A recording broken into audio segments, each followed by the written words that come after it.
பள்ளி ஆசிரியர் சாதியாக இருக்கிறான், அரசு வழக்கறிஞர் சாதியாக இருக்கிறான், மற்ற வழக்கறிஞர்கள் சாதியாக இருக்கிறான், காவல்துறை அதிகாரி சாதியாக இருக்கிறான், ரெவன்யூ டிபார்ட்மெண்ட் இருக்கிற அரசு அதிகாரிகள் சாதியாக இருக்கிறான், மக்கள் பிரதிநிதி சாதியாக இருக்கிறான். இவங்க எல்லாருமே சாதி சிந்தனையோடு இருக்கிறப்ப சமூகம் மட்டும் எப்படி மாறிடும்? மாறாது. சட்டங்கள் இருக்கு. சட்டத்தை நிறைவேற்றுறது யாரு, அமல்படுத்துறது யாரு? இவங்க தான் அமல்படுத்தணும். பள்ளியில இருக்கிற மாணவர்கள் சாதியாக இருக்கிறாங்கன்னா ஆசிரியர் சரியில்லைன்னு அர்த்தம், அதை அனுமதிக்கிறாங்கன்னு அர்த்தம். காவல்துறையில் போய் போன உடனே விசாரிக்காம பாதிக்கப்பட்ட மேலே முத கேஸ் போடுறான். புகார் யார் கொடுக்க வரணும்? அவன் மேலேயும் கேஸ். இந்த பக்கம் 10 பேர் மேலே கேஸ், அந்த பக்கம் 10 மேலே கேஸ். உடனே ஒரு பீஸ் கமிட்டி அன்னைக்கு அந்த பிரச்சனை முடிக்கணுங்கிறத பார்க்க நிரந்தரமான தீர்வு ஏற்படுத்தணும்னா அது தீர்வாகாது.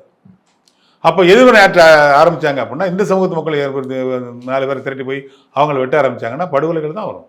இங்கே 10 பேர் சாவா, அங்கே ஒரு 10 பேர் சாவா, பகை வளர்ந்துக்கிட்டே இருக்கும். இன்னைக்கு இல்லை ஒரு 6 மாதம் கழிச்சு வேற ஒரு ரூபத்தில் ஒரு கலவரம் வரும்.